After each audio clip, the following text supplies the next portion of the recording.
ஸ்ரீ குருப்யோ நமஹ. தெய்வத்தின் குரல் நான்காம் பகுதி 18வது தலைப்பு. செமந்தகத்தின் கதை.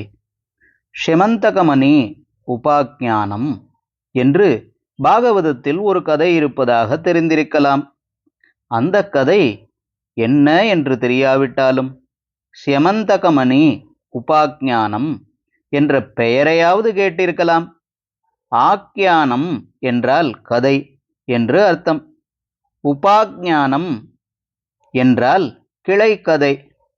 பெரிசாக ஒரு கதையை ஒரு இதிகாசமோ புராணமோ சொல்லிக் கொண்டு போகும்போது அதில் கிளைக்கதையாக வருவதே உபாக்ஞானம். மெயின் கதையின் பாத்திரங்கள் சம்பந்தப்படாமல் முழுக்க வேறு பாத்திரங்களை பற்றியே உபாக்ஞானங்கள் வருவதும் உண்டு. மகாபாரதத்தில் இப்படித்தான் பஞ்சபாண்டவர் சம்பந்தமே இல்லாத நளோபாக்ஞானம் முதலான பல கிளைக்கதைகள் வருகின்றன.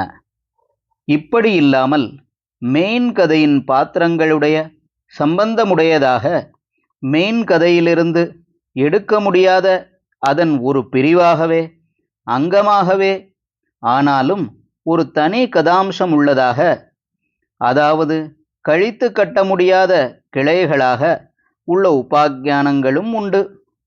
செமந்தகமணி உபாக்ஞானம் பாகவதத்தில் இப்படித்தான் பார்ட் அண்ட் பார்சலாக இருக்கிறது.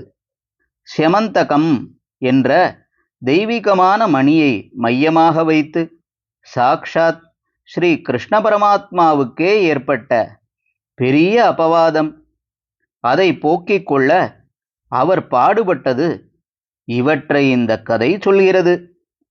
இதே கதை விஷ்ணு புராணத்திலும் வருகிறது.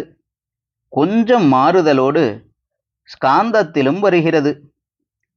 அதில் நந்திகேஸ்வரருக்கும் சனத்குமாரருக்கும் நடந்த சம்வாத ரூபமாக சம்பாஷணை உருவில் வருகிறது.